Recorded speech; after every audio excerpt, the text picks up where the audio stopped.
This week, a man is charged with attempted murder after a violent subway assault. I don't know why anybody would do that to anybody else. And a shocking attack with bats and a machete is caught on camera. Okay, so that's on your arm, and you said your back as well? Right now, Fox 5's Crime in the City. Here are the crimes across the 5 boroughs.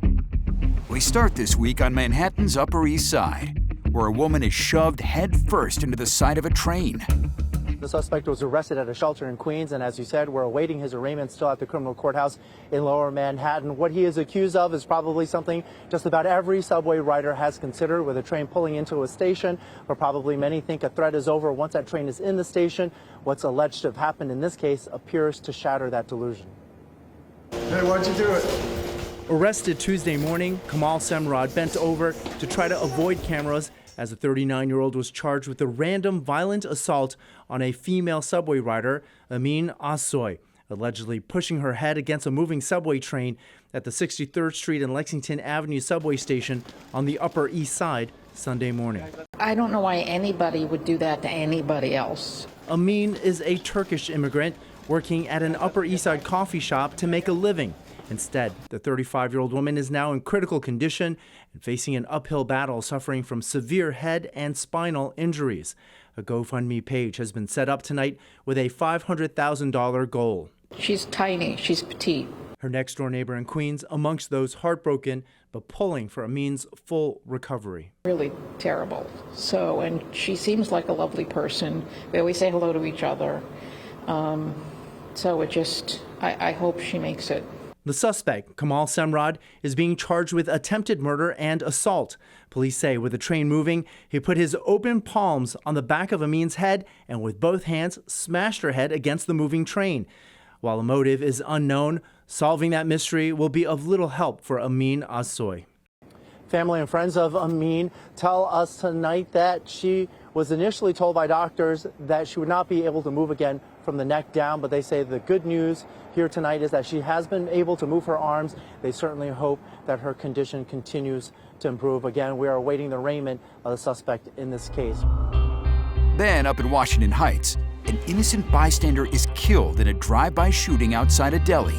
There are delis right on pretty much every single street corner in the city, especially in this neighborhood. Neighbors, though, say that this one in particular was targeted several times in recent months. The question, of course, now is why. It all happened so fast that police have yet to pin down the person or people who did it. And we're zooming in a bit closer right now because you can still see that single bullet hole through the front door as you're walking by. As far as the victim, it appears he was in the wrong place at the wrong time. Police carefully canvassed the area outside a Washington Heights deli after a hail of gunfire from a drive-by shooting left a 66-year-old man dead. According to the NYPD, police responded to a 911 call for reports of a person shot just after 7 o'clock last night. It all happened at the intersection of Broadway and West 162nd Street. We heard what sounded like firecrackers, and then we didn't think anything of it until we saw people running down the block. Elizabeth Diaz was playing dominoes nearby when she suddenly heard gunshots. Diaz stopped and ducked for cover on the busy Manhattan sidewalk. Then she says she saw the victim, identified by police as Retta Gergis, lying on the ground with no signs of life. There wasn't anything anyone can do. No. And then by the time we came up here, there were people around him. Gergis was rushed to Metropolitan Hospital with a single gunshot wound to the head, but later died from his injuries. Cops say he was not an employee at the Chopped Cheese Deli where the shooting broke out, nor do they believe he was the intended target. The gunman sped off down Broadway in a gray Audi. That car is now the focus of this investigation. Thank you.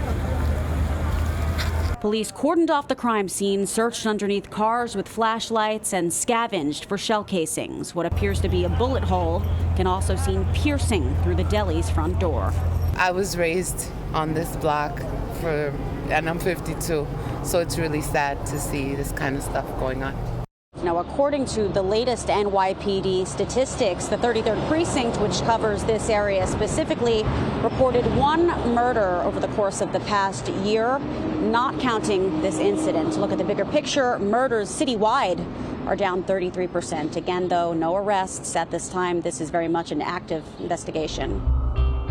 Now over in Hell's Kitchen, the NYPD is searching for a group of people accused of beating and robbing a 17-year-old. Police are on the lookout for a group of people who beat and robbed a teenager. This happened in Hell's Kitchen back on April 16th. Police say the 17-year-old victim was lured to 41st Street and 9th Avenue. That's where a group of 6 people attacked him. He was beaten, kicked, and hit with a glass bottle. Police say the suspects took his necklace and smashed his iPad. The teen was treated at a local hospital for a cut to his head. But if you have any information, call Crime Stoppers. That number 800-577-TIPS. Moving to the Bronx and the scene of a violent robbery in Bedford Park. Take a look at your screen because police are searching for a group of suspects accused of a violent robbery in the Bronx. It happened last Thursday at 11:15 in the morning at a gas station on Jerome Avenue. This is in Bedford Park. Police say 4 men entered and tried to leave without paying for the merchandise they had. Then they attacked 2 employees who tried to stop them. Paramedics rushed one of the victims to the hospital with bruising and a broken thumb. That employee is expected to recover, but if you have any information, call Crime Stoppers. That number 800-577-TIPS. And finally, leaving the city, a shocking attack is caught on camera at a Paterson mechanic shop.